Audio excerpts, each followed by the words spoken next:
Hello everyone. तो आज के लेक्चर में हमको देखना है ये थर्ड लेक्चर है हमारा।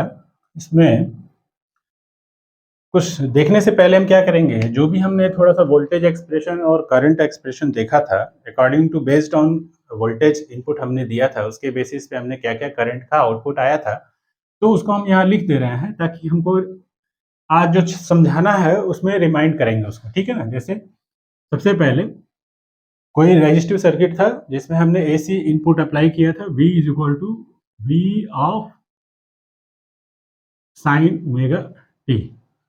तो आई आर क्या था, I M sine omega t आया था, और V is equal to V M sine omega t. तो आई एल आया था, ठीक है ना, I M sine omega t minus pi by two. ठीक है। और V is equal to V M sine omega t. तो आई सी आया था I M sine omega t plus pi by. ये जानबूझ के लिख लिया है, ठीक है ना, ताकि समझाने में दिक्कत ना आए। ठीक है। ये एक्सप्रेशन से हम ये देख लेंगे, ये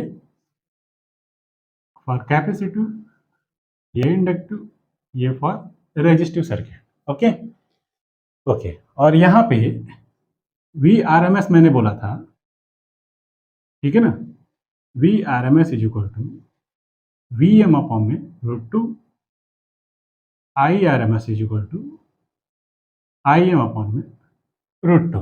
ठीक है। नॉर्मली जो करंट और वोल्टेज होता है ना, जो वैल्यू दी रहती है सर्किट में, वो आरएमएस वैल्यू होती है। इन टर्म्स ऑफ हम क्या करेंगे, मैक्सिमम वोल्टेज या मैक्सिमम करंट के टर्म्स में अगर हम लिखेंगे आरएमएस को, तो ये होता है ये फॉर्मूला। ठीक है। यहाँ दिया हुआ है ना आई एम वी एम, तो उस हिसाब से अब जस्ट रिमाइंड के लिए हम कुछ क्वेश्चन करेंगे। अभी क्वेश्चन करने के बाद एक टॉपिक है एलसीआर सर्किट, उसको देखेंगे। ठीक है। तो एलसीआर सर्किट को समझाने के लिए हमने बस ये क्या किया है, इसके पहले लेक्चर में क्या क्या हुआ है वो यहाँ बस नोट किया है समझाने के लिए। ठीक है। ताकि आपको जब फेजर डायग्राम में बताऊंगा एलसीआर सर्किट का, तो वहां पे हमको हेल्प मिलेगी। उसके पहले हम क्या करते हैं, क्वेश्चन देखते हैं 7.3 से शायद। ठीक है ना, 7.2 क्वेश्चन हो गया था एग्जाम्पल का, 7.3 है। ठीक है ना। क्वेश्चन देख लेते हैं, उसके बाद से हम 7.3 क्वेश्चन है, स्टेटमेंट है, ए lamp is connected in the series with the capacitor. अच्छा, लैम्प को कनेक्ट कर दिया गया है और कह रहा है कि कैपेसिटर के साथ, लैम्प को कनेक्ट कर दिया गया है कैपेसिटर के साथ। ठीक है ना, लैम्प को ऐसे बना लीजिए, ठीक है ना, बल्ब जैसा। लैम्प को कनेक्ट कर दिया गया है कैपेसिटर के साथ, ये इंडक्टर लग रहा है, तो इसको ऐसे करके ऐसे कर लीजिए। ठीक है ना, ऐसे। ठीक है। Lamp is connected in series with the capacitor, predict your observation for DC and AC connections. ठीक है ना, कह रहा है कि डीसी, एक बार डीसी कनेक्शन करेंगे और इसमें एक बार एसी कनेक्शन करें, तो depend on the voltage source आप क्या अप्लाई करो, एक बार एसी सोर्स अप्लाई करो तो एक बार डीसी सोर्स। ठीक है। तो what happen in each case if the capacitance of capacitor is reduce. ठीक है ना, तो अगर मान लो ये कैपेसिटर आपने लगाया है, ठीक है, तो कैपेसिटर जो है इसका नेचर, जब ये, ठीक है ना, व्हेन डीसी सोर्स अप्लाई, मान लो जब डीसी अप्लाई करोगे तो डीसी में क्या होता है, ठीक है, वोल्टेज आपने अप्लाई कर दिया, तो कैपेसिटर क्या होगा, ठीक है ना, capacitor start charging, charging up to maximum level. ठीक है ना, मैक्सिमम लेवल तक वो क्या होगा, चार्ज होगा। चार्ज होगा, उसके बाद से क्या होगा, उसमें करंट, सर्किट में कोई करंट फ्लो नहीं होगा। क्या होगा, ठीक है ना भाई, करंट फ्लो होने के लिए क्या होगा, कुछ पोटेंशियल डिफरेंस क्रिएट होना चाहिए। अब जब ये क्या होगा, आपने इनपुट पे लगा दिया वोल्टेज, तो ये अप टू मैक्सिमम लेवल तक ये चार्ज होगा, यहाँ पे भी मैक्सिमम वोल्टेज गेन हो जाएगा, उसके बाद से कोई पोटेंशियल डिफरेंस मिलेगा नहीं, तो क्या होगा, यानी कि no current after that no current flow across the circuit, ठीक है ना। यानी कि क्या होगा, जब डीसी सोर्स अप्लाई किया तो ये अप टू मैक्सिमम लेवल तक ये चार्ज हो जाएगा, उसके बाद से क्या होगा, कोई पोटेंशियल डिफरेंस मिलेगा नहीं, जब पोटेंशियल कुछ क्रिएट होगा नहीं, डिफरेंस आएगा नहीं, तो कोई सर्किट में कोई करंट फ्लो होगा नहीं। फिर ये भी कह रहा है कि what happen when the capacitor reduce कर दोगे तो अप टू, ठीक है ना, दैट वैल्यू तक क्या होगा, कैपेसिटर की जितनी स्टोरेज पावर होगी, कैपेसिटर क्या करता है, चार्ज एक्यूमुलेट करता है इन द फॉर्म ऑफ, ठीक है ना, एनर्जी, ठीक है, या एनर्जी स्टोर बोलिए, या energy stored in the form of charge, यही करता है। तो वो स्टोर कर लेगा अप टू मैक्सिमम लेवल तक, उसके बाद से सर्किट में कोई करंट फ्लो नहीं होगा। But when AC source apply, जब एसी अप्लाई करोगे तो कैपेसिटर क्या करेगा, ठीक है ना, we have as capacitive reactance. AC circuit में क्या होगा, कैपेसिटर लगाओगे तो कैपेसिटिव रिएक्टेंस मिलेगा, उसकी वैल्यू क्या होती है, X C is equal to 1 by omega C. इसको जब तोड़ोगे तो फॉर्म क्या आएगा, 2 pi F into C. F क्या है, फ्रीक्वेंसी। अब इस वैल्यू को अगर रिड्यूस किया जाए, if C reduce then X C क्या होगा, भाई देखो एक्स सी जो होगा इनवर्सली प्रोपोर्शनल है, तो एक्स सी वैल्यू क्या होगी, इंक्रीज कर जाएगी। If C reduce then X C increase means, ठीक है ना, करंट क्या होगा, करंट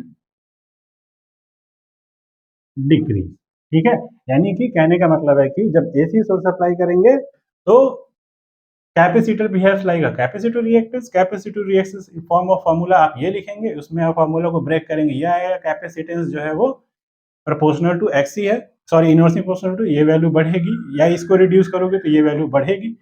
तो उसमें क्वेश्चन में आपसे पूछा भी है, कैपेसिटर की वैल्यू रिड्यूस करेंगे तो ये वैल्यू बढ़ेगी, ये वैल्यू बढ़ेगी, तो मतलब ओवरऑल क्या होगा, रेजिस्टेंस बढ़ेगा, रेजिस्टेंस बढ़ता है तो क्या होता है, करंट डिक्रीज करता है, ठीक है। तो इस क्वेश्चन में इस पार्ट में ये था, ठीक है। ये कौन सा था, 7.3 का। ये तो मैंने रेफरेंस के लिए लिखा है, अगले टॉपिक के लिए लिखा है, ठीक है। तो लैंप क्या होगा जब का, ठीक है ना, डिक्रीज होगा तो वो डिम हो जाएगा, हल्का हो जाएगा। लैंप पे पूछा था इफेक्ट क्या पड़ेगा, तो वो हल्का हो जाएगा, ठीक है ना, यानी कि कम कम उजाला देगा। बात समझ में आया। अब 7.4 है, कह रहा है कि एक 15 माइक्रोफैरड कैपेसिटर है, उसको कनेक्ट किया गया है 220 वोल्टेज और 50 हर्ट्ज सोर्स से, यानी एसी सोर्स अप्लाई किया गया है। फाइंड द कैपेसिटिव रिएक्टेंस, ठीक है ना, ठीक है, इसको कनेक्ट कर दिया गया है, ठीक है, एसी सोर्स से इसका 220 वोल्ट दिया है और 50 हर्ट्ज दिया है, इससे अप्लाई किया गया है, ठीक है। अब इसमें पूछा है कैपेसिटिव रिएक्टेंस पूछा है, तो फॉर्मूला लगा लीजिए, एक्स सी इक्वल टू क्या होता है, 1 by omega C, 1 by 2 pi F into C, 1 by 3.14, इसकी वैल्यू 2 इंटू एफ की वैल्यू 50 एक्ट, ठीक है।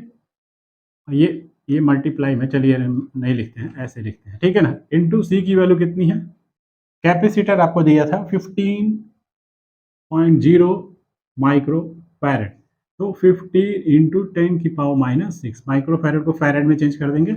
अब इसको सॉल्व कर लेंगे तो ये क्या आ जाएगा, इतना ओम, ठीक है। सॉल्व करने पे आया है 212 ओम, ठीक है। अब इसके बाद से क्वेश्चन में क्या पूछा है, the current RMS and peak. तो आई आरएमएस मान लीजिए निकालना है, आई आरएमएस इज इक्वल टू क्या होता है, आई एम अपॉन में √2, और आई इज इक्वल टू क्या होता है, वी बाई एक्स सी। तो जो आप क्या करोगे, सर्किट में आपका क्या है, एक्सी आपको मिल ही रहा है यहाँ पे 212 वोल्ट, वोल्टेज आपने अप्लाई किया ही है 220, तो आपको पता है कि जो गिवन वोल्टेज है वो एज अ क्या होता है, आरएमएस वैल्यू होता है। तो आरएमएस वैल्यू के थ्रू अगर हम वो निकालेंगे करंट, तो क्या आएगा, ये आरएमएस करंट आएगा, ना कि पीक करंट आएगा। ठीक है, तो जो गिवन होता है वो आरएमएस ही होता है। बात समझ में आया? तो ये हो जाएगा 220 और एक्सी की वैल्यू आपने 212 लिया है। ठीक है, तो सॉल्व कर देंगे इसको। कितना आया है, 1.04। अब यही समझने की जरूरत है। देखिए आरएमएस पूछा है, आईएम आप नहीं निकाल, देखो ये रिलेशन तो आपको पता है, लेकिन इसमें आरएमएस निकालने के लिए हम क्या यूज करेंगे, जो इनपुट वोल्टेज है वो एज अ आरएमएस ट्रीट होगा। ठीक है, वो मैक्सिमम वोल्टेज नहीं, जो गिवन वैल्यू होती है आइदर करंट और वोल्टेज, जब तक वो बोला नहीं है कि मैक्सिमम करंट या मैक्सिमम वोल्टेज को दिखा रहा है, तब तक उसको आप RMS value as a treat करोगे। ठीक है, ताकि आपको क्वेश्चन करने में, सिलेक्शन करने में प्रॉब्लम ना आए। आईआरएमएस निकल गया on the basis of given input voltage, XC तो उससे कोई मतलब है नहीं बस। अब इसके बाद से जब ये निकल गया, तो इसके बेसिस पे ये रिलेशन लगा दो, अब आई एम निकल जाएगा आपका। I m is equal to क्या हो जाएगा, √2 times I R M S, √2 1.04। Clear है? जो भी आएगा वो 1.414 होता है इसका वैल्यू ना, 1.414 1.04 मल्टीप्लाई कर लेंगे तो लगभग 1.47 आया है। ठीक है, यही हो जाएगा आपका वैल्यू। अच्छा, इस क्वेश्चन में और कुछ पूछा था, कह रहा है कि if the frequency is double what happen the capacitive reactance and current. देखो, तो सबसे पहले फ्रीक्वेंसी को अगर डबल कर देंगे, तो यहां से आप देखो, अगर एफ को क्या कर दो, 2 टाइम्स एफ डैश मान लो, 2f कर दो, तो जैसे ये 2f करोगे, तो ये x की वैल्यू इससे इनवर्सली प्रोपोर्शनल है, तो ये क्या हो जाएगा, कैपेसिटिव रिएक्टेंस क्या हो जाएगा, xc, जो xc डैश जो हो जाएगा वो xc का कैपेसिटिव रिएक्ट, जब ये 2 टाइम्स होगा तो ये क्या हो जाएगा, इनवर्सली प्रोपोर्शनल है तो आधा हो जाएगा, जब ये आधा होगा तो आई क्या हो जाएगा। ठीक है, आई आर एम एस, आपको अच्छे से पता है कि आई की वैल्यू क्या होगी, इसी पे डिपेंड करती है। देखो इनवर्सली प्रोपोर्शनल, ये वैल्यू कम होगी तो ये वैल्यू बढ़ जाएगी, तो आई आर एम एस जो हो जाएगा वो 2 टाइम्स ऑफ प्रीवियस का हो जाएगा, डैश मैंने लगा दिया है, मतलब new I R M S, और उसी बेसिस पे आपका आई एम क्या हो जाएगा, आई एम भी 2 times of I M dash इसका हो जाएगा। बात समझ में, यानी कि आई की वैल्यू 2 टाइम्स हो जाएगी, फ्रीक्वेंसी डबल होगी तो रेजिस्टेंस यानी कैपेसिटिव रिएक्टेंस क्या हो जाएगा, घट जाएगा। कैपेसिटिव रिएक्टेंस घटेगा, करंट की वैल्यू बढ़ जाएगी। कितना बढ़ जाएगी, अगर ये 2 टाइम्स घटा है तो वो 2 टाइम्स बढ़ जाएगा। ठीक है, तो ये बहुत आसान है। उसके बाद से क्वेश्चन है 7.5, वो भी देख लेते हैं।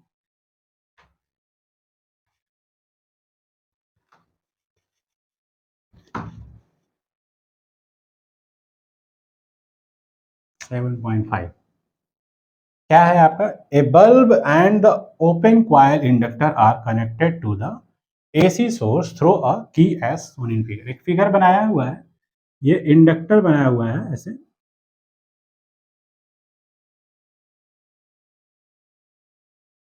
इंडक्टर के थ्रू एक्रॉस आगे क्या किया है, वोल्ट, ठीक है ना, बल्ब कनेक्ट किया है। ठीक है, और एसी सोर्स और आगे की लगा दो। ठीक है, अब इसको क्लोज करोगे तो सर्किट में करंट फ्लो होने लगेगा। अब क्वेश्चन में कह रहा है कि the switch is close when switch is closed. तो देखो कह रहा है and after some time the iron rod is inserted into the interior of inductor and after some time, question मैं लिख रहा हूं, ठीक है ना, क्या कह रहा है, क्वेश्चन कह रहा है ऐसा फिगर है, ये इंडक्टर है, ये एक बल्ब है, ये क्या है, एसी सोर्स है, और ये आपका की है। जैसे कह रहा है कि इसको कनेक्ट जब क्लोज करेंगे तभी तो सर्किट कंप्लीट होगी। When switch is close and after after some time, आगे क्वेश्चन में कह रहा है आयरन रॉड इज इंसर्टेड ठीक है, into the inductor, into the inductor. Okay, the glow of light bulb, question में पूछा है the glow of light bulb, ठीक है ना।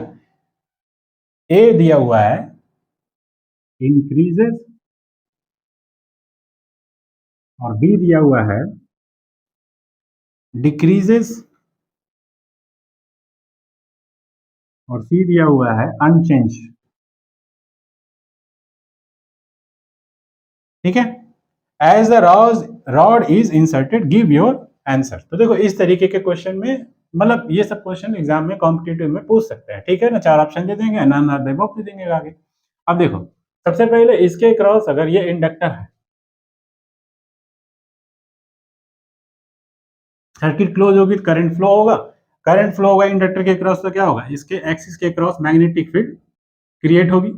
मैग्नेटिक फील्ड की जो रॉड अगर आप इंसर्ट कर रहे हो, रॉड फेरोमैग्नेटिक मटेरियल है, तो क्या करोगे, इसके क्रॉस अगर रॉड इंसर्ट करोगे तो मैग्नेटिक फील्ड की वैल्यू पहले मान लो अगर क्या है, मैग्नेटिक फील्ड बी है, तो बाद में बी डैश क्या हो जाएगा, ठीक है, बी जो है वो इंक्रीज कर जाएगा, यानी समथिंग वैल्यू क्या हो जाएगी, पहले बी डैश जो है वो बी इंक्रीज कर जाएगी। अगर मान लो करंट इसके क्रॉस सर्किट क्लोज है, अब इसमें रॉड इंसर्ट करो, रॉड फेरोमैग्नेटिक मटेरियल है, तो उसके क्रॉस अगर आप इंसर्ट करोगे तो क्या होगा, मैग्नेटिक फील्ड की वैल्यू इंक्रीज कर जाएगी व्हेन, ठीक है ना, आयरन रॉड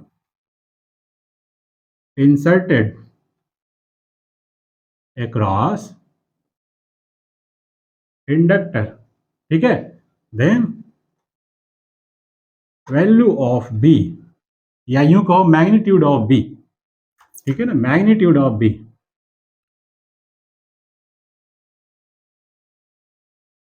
इंक्रीज, ठीक है, मैग्नीट्यूड ऑफ बी इंक्रीज करेगा, then L value is also increase. कैसे, फाई बराबर क्या होता है, एल इंटू आई, और फाई बराबर क्या होता है, बी इंटू ए। अगर हम यहां से देखें तो बी ए बराबर एल आई, इस रिलेशन से देखो एल और बी प्रोपोर्शनल है ना, अगर ये वैल्यू बढ़ेगी तो इससे करस्पॉन्डिंग क्या होगा, एल तो आपका सर्किट में, आई तो कॉमन फ्लो ही हो ही रहा है, और एरिया ऑफ क्रॉस सेक्शन वो भी कॉमन है, वो तो चेंज होगा नहीं। तो अगर ये इंपैक्ट होगा, बी पे इंपैक्ट होगा due to this ferromagnetic material insert होने पे, तो एल पे इंपैक्ट होगा कन्फर्म। तो if L B increase means L increase. अगर इंडक्टर की वैल्यू बढ़ेगी, यहां पे लिखते हैं if value of L increases then XL capacity, ठीक है ना, इंडक्टिव रिएक्टेंस क्या होगा, क्या होता है, ओमेगा इंटू एल, ये वैल्यू क्या होगी, इंक्रीज कर जाएगी। और जब इसकी वैल्यू इंक्रीज करेगी तो ओवरऑल, यानी कि ये जो एक्सएल ये देगा, इसके क्रॉस वोल्टेज ड्रॉप क्या होगा, वीएल क्या होगा, आई इंटू एक्सएल, ये वैल्यू बढ़ी मतलब वीएल की वैल्यू इंक्रीज कर गई। तो जब इसके क्रॉस वोल्टेज ड्रॉप बढ़ेगा तो इसके क्रॉस क्या होगा, इसके वैल्यू के इंक्रीज होने से क्या होगा, टोटल तो सर्किट के क्रॉस एक ही वोल्टेज होगा ना, ये जो इनपुट पे लगाया, तो जब ये वैल्यू बढ़ेगी एक्सएल की, क्योंकि सीरीज में है ना ये, तो करंट तो कॉमन होगा दोनों में, जब ये वोल्टेज इसके क्रॉस कैपेसिटिव इंडक्टिव रिएक्टेंस बढ़ेगा, तो वैल्यू ऑफ वोल्टेज जो होगा इसके क्रॉस बढ़ेगा, तो इसके क्रॉस वी क्या होगा, इसके क्रॉस नाम दे दो वी डैश, ये क्या हो जाएगा, डिक्रीज कर जाएगा। जब इसके क्रॉस वी की वैल्यू क्या होगी, बढ़ेगी, बढ़ेगी क्यों बढ़ेगी, भाई देखो टोटल के क्रॉस मान लो 100 वोल्ट है, अब इसका कैपेसिटी इंडक्टिव रिएक्टेंस बढ़ रहा है, तो इसके क्रॉस ड्रॉप भी ज्यादा आएगा, तो मान लो पहले इसके क्रॉस 60 था, इसके क्रॉस 40 था, जब ये वैल्यू बढ़ेगी तो इसके क्रॉस मान लो 70 हो गया, तो इसका वोल्टेज ड्रॉप क्या हो जाएगा, 30 आ जाएगा। मतलब कहने का मतलब कि समझाने के लिए कि इसके क्रॉस वोल्टेज ड्रॉप बढ़ेगा तो इसके क्रॉस कम होगा, और जब नेट इम्पैक्ट क्या होगा, वोल्टेज के क्रॉस इसके कम हो जाएगा, तो क्या होगा, ब्राइटनेस ऑफ बल्ब क्या हो जाएगी, डिक्रीज कर जाएगी, यानी कि ये हो जाएगा, ब्राइटनेस ऑफ बल्ब क्या होगी, डिक्रीज कर जाएगी। तो जब ये एक्सएल की वैल्यू बढ़ेगी मींस वीएल, ठीक है ना, क्या हो जाएगा, इंक्रीज कर जाएगा, VL increase means, so bright, ठीक है ना, यहाँ पे ये लाइन और लिख सकते हैं, सो वोल्टेज, क्या लिखना है, voltage across bulb decreases then brightness of bulb reduce। बात समझ में आया, यानी कि डिक्रीज कर जाएगा। तो ये तो हो गया क्वेश्चन का पार्ट। क्वेश्चन समझ में आ गया होगा कि अगर इंडक्टर में इंसर्ट करेंगे क्या, आयरन रॉड, तो क्या होगा, ड्यू टू फेरोमैग्नेटिक नेचर उसके क्रॉस मैग्नेटिक फील्ड की वैल्यू जो होगी वो इंक्रीज कर जाएगी। मैग्नेटिक फील्ड इंक्रीज करेगा तो एल की वैल्यू, इंडक्टर की वैल्यू बढ़ जाएगी, वैल्यू ऑफ इंडक्टर बढ़ेगा मैग्नीट्यूड, तो उस केस में आपका कैप इंडक्टिव रिएक्टेंस जो है वो बढ़ जाएगा। और इंडक्टिव रिएक्टेंस अगर बढ़ गया तो क्या हो जाएगा, इंडक्टिव रिएक्टेंस बढ़ने, voltage drop across the inductive circuit हो जाएगा, वो बढ़ जाएगा, तो उसके अक्रॉस वोल्टेज ड्रॉप क्या हो जाएगा, डिक्रीज कर जाएगा। वोल्टेज ड्रॉप इंक्रीज डिक्रीज किया अक्रॉस द लैंप, तो वो फिर क्या हो जाएगा, बल्ब जो है वो लेस ब्राइट हो जाएगा। अब अगला है एलसीआर सर्किट। एलसीआर सर्किट, इसमें एसी वोल्टेज अप्लाई करेंगे,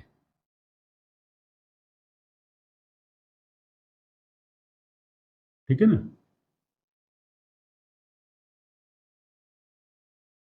LCR circuit with AC voltage, तो पिक्चर बनाया हुआ है, यहाँ पे आर सर्किट ले लिया,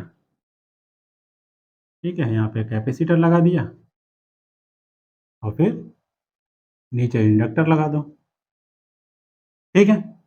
अब तीनों चीजें एक साथ आ गई, ये आपका वोल्टेज इनपुट हो गया, या इसको आप बुक में लिखा है ई से, तो ई से लिख लो, ठीक है।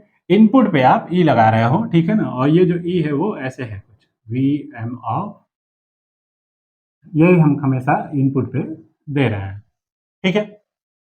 तो देखिए, सबसे पहले इसको पढ़ने से पहले ये देखिए, जब हम केवल प्योर रेजिस्टिव सर्किट लेते हैं तो उस केस में वोल्टेज जब हम ये लगाते हैं तो expression of I M sine of omega T मिल रहा है। तो उस बेसिस पे आप देखिए जो फेज डिफरेंस है वो इन दोनों के बीच में वो जीरो है, यहाँ पे भी ओमेगा टी है, यही फेज है ये, और यहाँ पे भी ओमेगा टी है। अब इसमें देखिए, जब आप कौन सा इंडक्टिव सर्किट ले रहे हैं, प्योर इंडक्टिव सर्किट, तो उस केस में वोल्टेज एक्सप्रेशन ये है, तो करंट एक्सप्रेशन में आपको फेज गैप दिख रहा होगा 90 डिग्री का। इस 90 डिग्री फेज गैप से ये पता चल रहा है कि जो करंट है, ठीक है ना, through the inductive circuit is lag lag behind the voltage. अगर हम ये कहें कि ये करंट एक्सिस है, क्या है, करंट, तो ये जो है वो लैग कर रहा है किससे, वोल्टेज से, ठीक है ना, कितना, 90 डिग्री।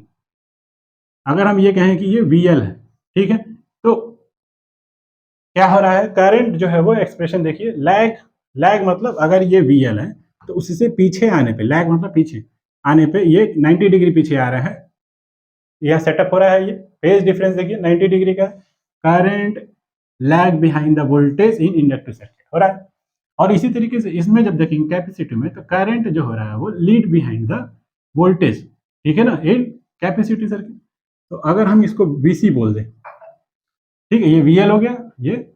तो अब देखिए इसके रेफरेंस में करंट जो है वो क्या कर रहा है, lead behind the voltage in capacity circuit, तो यहाँ लीड करता हुआ दिख रहा है और यहाँ पे लैग करता हुआ दिख रहा है। समझाने के लिए बनाया, इसको लिखने का मतलब यही था, समझाना, ठीक है। और ये क्या है, और इन दोनों में क्या है, वोल्टेज और करंट सेम एक ही एक्सिस में है, तो ये वी आर हो गया। तो वी आर, वी सी और वी एल, ये आपका हो गया डायग्राम से, ठीक है ना, इससे आपका पता चल गया कि किस किस फेज पे कौन किस तरीके से होगा, ठीक है। अब होगा क्या, ये हो गया इधर की तरफ, ये हो गया इधर की तरफ, और ये इधर की तरफ, ठीक है ना, ये बिल्कुल 90 डिग्री है, ये सीधा, समझ में आया होगा, ये आई हो गया। वी आर जो है वो क्या है, मतलब across the voltage pure resistive circuit में करंट और वो दोनों सेम फेज में है तो नो लीड नो लैग, ठीक है ना, in reference of current. But in reference of current अगर अगर हम वोल्टेज का एक्सप्रेशन ये लेते हैं तो हमको करंट एक्सप्रेशन ये मिल रहा है, इस केस में ये मिल रहा है, इस केस में ये मिल रहा है। तो इस करंट एक्सप्रेशन से हमको ये समझ में आता है कि current is lead behind the voltage और lag behind the voltage in pure resistive circuit, pure inductive circuit, pure capacitive circuit. तो उस हिसाब से हमको ये बात पता चल रही और हम ये डायग्राम बना लिए, ठीक है। बुक में कैसे बनाया है कैसे नहीं छोड़ दीजिए। अब हमको क्या करना है, ये एलसीआर सर्किट है, इसके क्रॉस वोल्टेज, ठीक है। हम क्या करेंगे, तीनों के क्रॉस जो वोल्टेज होगा वही टोटल वोल्टेज होगा, ठीक है ना। वोल्टेज जो होगा वो क्या होगा, तो इसके क्रॉस जो वोल्टेज होता है उसका expression L D I by, ठीक है। मान लेते हैं कि सर्किट में करंट आई एम्पियर का फ्लो हो रहा है, इसके क्रॉस जो कैपेसिटर का काम होता है चार्ज एक्यूमुलेट करना, तो मान लेते हैं कि ये क्यू चार्ज एक्यूमुलेट कर रहा है। तो हम जब वोल्टेज एक्सप्रेशन लिखेंगे अक्रॉस दिस, तो हम क्या लिखेंगे, इसके क्रॉस, ठीक है। क्यू बराबर सी बी होता है तो वी बराबर क्या हो जाएगा, क्यू बाई सी। और इसके क्रॉस जब वोल्टेज लिखेंगे तो क्या लिखेंगे, आई इंटू आर लिखेंगे, ठीक है। तो टोटल वैल्यू ऑफ ईएमएफ जो हो जाएगा वो क्या हो जाएगा, voltage V1 V2 V3 like this, इस तरीके से I R plus L D I by D T plus Q by C, ठीक है। इस तरीके से वोल्टेज हो गया टोटल, ठीक है। इंडिविजुअल वोल्टेज को जोड़ देंगे तो कंबाइंड आपका वोल्टेज मिल गया, ठीक है।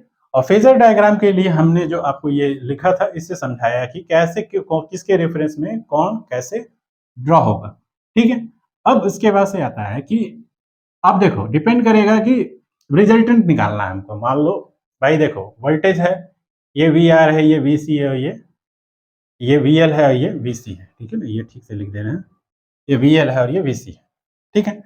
अब हमको क्या करना है, सर्किट अब देखिए कंसीडर आप कर लेंगे फेजर डायग्राम बनाना ये सारी चीजें कि let the circuit is this, input आपने क्या किया, एसी वोल्टेज अप्लाई किया, ठीक है ना। इस सर्किट में आर रेजिस्टेंस है, यहाँ पे एक कैपेसिटर अप्लाई किया, ठीक है ना, और एक इंडक्टर अप्लाई किया, फिर उसके क्रॉस इसके क्रॉस वोल्टेज आप वी आर मान लोगे, ठीक है ना, इसको वी आर बोलोगे, इसको आप वी सी बोलोगे, इसको आप वी एल बोलोगे, ठीक है।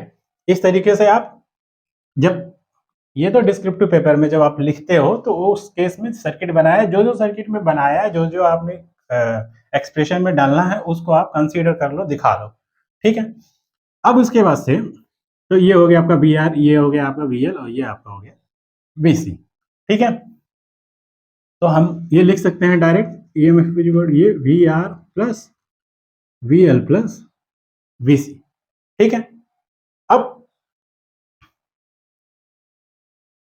हमको निकालना है, क्योंकि ये सब क्या है एक दूसरे से किसी न किसी फेज गैप पे है, ठीक है ना, फेज एंगल है, ठीक है। हम क्या करेंगे, एक रिजल्टेंट वी लेंगे, रिजल्टेंट वैल्यू ऑफ वी, ये कितने एंगल पे मान लेते हैं, कितने का फेज गैप हम मान लेते हैं, ठीक है। ये आपका क्या था इनपुट में V M sine omega t, तो हम मान लेते हैं कि आई जो आएगा वो I M sine of omega t plus phi. और ये फाई क्या है, ये फाई है phase gap between current and voltage, current and voltage, ठीक है ना। वेयर पाई क्या है, phase difference between current and voltage, ठीक है, ओके। अब देखिए यहाँ पे मान लेते हैं कि देखो अब ये अगर ये वैल्यू और ये वैल्यू एक दूसरे के अपोजिट है, दिख रहा होगा, एक ही लाइन में है और एक दूसरे के अपोजिट डायरेक्शन में, तो आप स्टेटमेंट में लिखेंगे here in phasor diagram VL and VC is opposite to each other, ठीक है। VL and VC is opposite to each other, ठीक है। तो अगर ये दोनों अपोजिट है, ठीक है, तो होगा क्या, जो रिजल्टेंट होगा इन दोनों का, या तो वो इस डायरेक्शन में आएगा या तो वो उस डायरेक्शन में आएगा। इस डायग्राम में देखिएगा, ये तो फिक्स है यहाँ पे। VL और VC क्या है here, VL and VC are opposite to each other. VL and VC are opposite to each other in a common line. ठीक है ना, मतलब एक ही लाइन में एक दूसरे के अपोजिट है। देन नेट मैग्नीट्यूड क्या होगा, मॉडुलस वैल्यू होगी VL माइनस VC होगा, और ये आपका VR है। तो इसको हम अगर अलग से डायग्राम बना दें, ठीक है, तो ये आपका हो गया VR और ये हो गया, मान लो ये वैल्यू ज्यादा है तो VL माइनस VC इधर आ जाएगा, ठीक है। और अगर ये वैल्यू ज्यादा है तो डायग्राम में ये नीचे बन जाएगा यही, और लिख देंगे VC माइनस VL, ऐसा कुछ होगा, ठीक है। तो अब जो रिजल्टेंट आएगा वो ये आएगा। रिजल्टेंट क्या मिलेगा, ये मिलेगा, और इस रिजल्टेंट को हम क्या लिखेंगे, V लिखेंगे, ठीक है। तो अब ये लाइन जो है वो इसी के पैरेलल यहाँ डॉट डॉट डॉट डॉट बना दो, ये भी क्या हो जाएगा VL माइनस VC, ठीक है। और ये जो गैप होगा ना, ये जो फाई, ये हो गया आपका, ये क्या है VR एक्सिस, यही आपका IR एक्सिस भी है, क्योंकि I जो है, I ये क्या है LCR सर्किट सीरीज में है, तो करंट क्या है सब में सेम है, बस करंट क्या है, अब करंट के साथ जो है नेट वोल्टेज का जो ये अभी हमने क्या बोला था, ये जो फाई है वो phase difference between current and voltage, तो करंट एक्सिस आपका ये हो गया, और इसके रेफरेंस में ये वोल्टेज क्या है, फाई एंगल पे है ये, ठीक है। अब ये वोल्टेज इधर भी बना सकते थे, ऐसे भी बना सकते थे, फाई गैप पे, डिपेंडिंग ऑन द VL और VC में कौन लार्जर वैल्यू है, ठीक है। तो ये आपका हो गया, इसके बेसिस पे ये डायग्राम हो गया। अब हमको अगर वो निकालना हो, इसको अगर ये दिख रहा है आपको राइट एंगल ट्रायंगल दिख रहा होगा, इस राइट एंगल के हिसाब से अगर हमको पाइथागोरस लगाना हो तो हम क्या करेंगे, base square plus perpendicular square equal to hypotenuse square, hypotenuse मतलब V, ठीक है। तो हम क्या लिखेंगे here, V is equal to क्या हो जाएगा, V square is equal to, under root नहीं लगेगा अभी, क्या लिखेंगे VL माइनस VC का मॉडुलस लगा दो होल स्क्वायर प्लस VR का होल स्क्वायर, करेक्ट। अब करना क्या है, ठीक है, थोड़ा सा मैं इसको मिटा ही देता हूँ, ठीक है, समझाने के लिए मैंने बनाया था।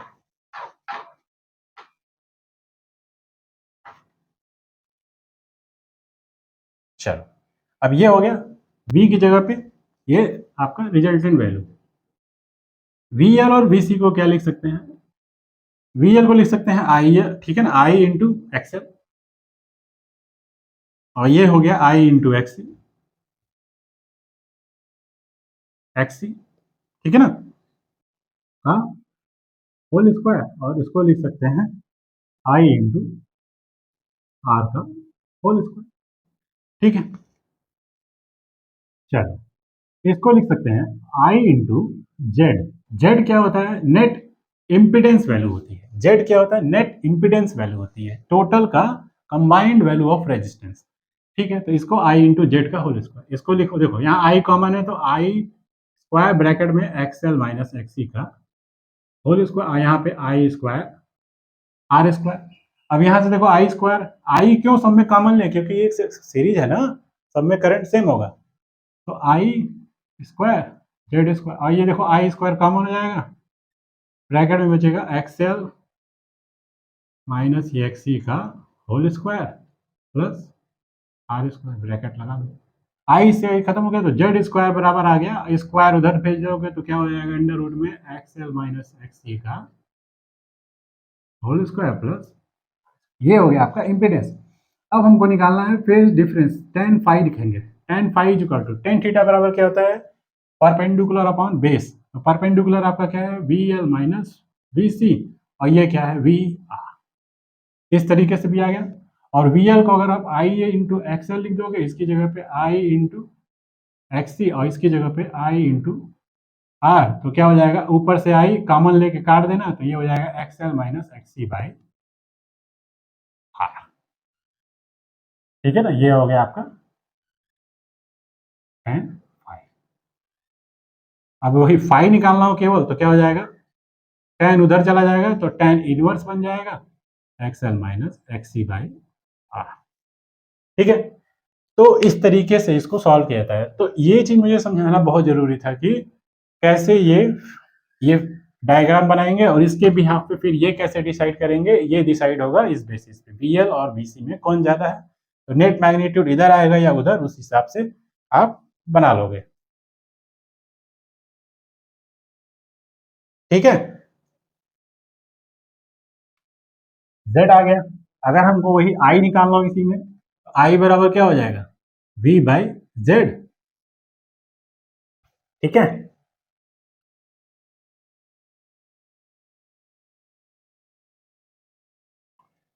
आई एम निकालना हो तो क्या हो जाएगा, V M by Z. V M की वैल्यू वी एम ही रहेगी और जेड की वैल्यू आप वहां से अंडर रूट में X L minus X C का whole square plus R square. बस ऐसे ही करते हैं। तो एलसीआर सर्किट में जेड पूछेगा तो ये आपका ये फॉर्मूला हो गया फेज के लिए। जेड वैल्यू पूछेगा तो क्या होगा, कैसे निकलेगा, ये हो गया। ठीक है, फेजर डायग्राम कैसे बना, सारी चीजें। ठीक है, और इसमें तो कुछ है नहीं। ठीक है, तो नेट फेजर डायग्राम यही है। ठीक है ना, जिसमें आपका नेट रिजल्टेंट जो वोल्टेज है वो करंट से कितने एंगल पे है, फाई एंगल पे है। या तो वो इस तरीके से बन जाएगा या तो फिर नीचे ऐसे करके एक डॉटेड बना दो, ये आपका वी हो गया, ये आपका सेम एंगल फाई हो गया। बस ये नीचे तब आएगा जब क्या हो जाएगा, वीसी मोर हो जाएगा वीएल से। ठीक है, तो ये हो गया आपका एलसीआर सर्किट। अब इसके बाद से पढ़ना हमको रिजोनेंस, वो हम नेक्स्ट लेक्चर में देखेंगे। Okay, thank you.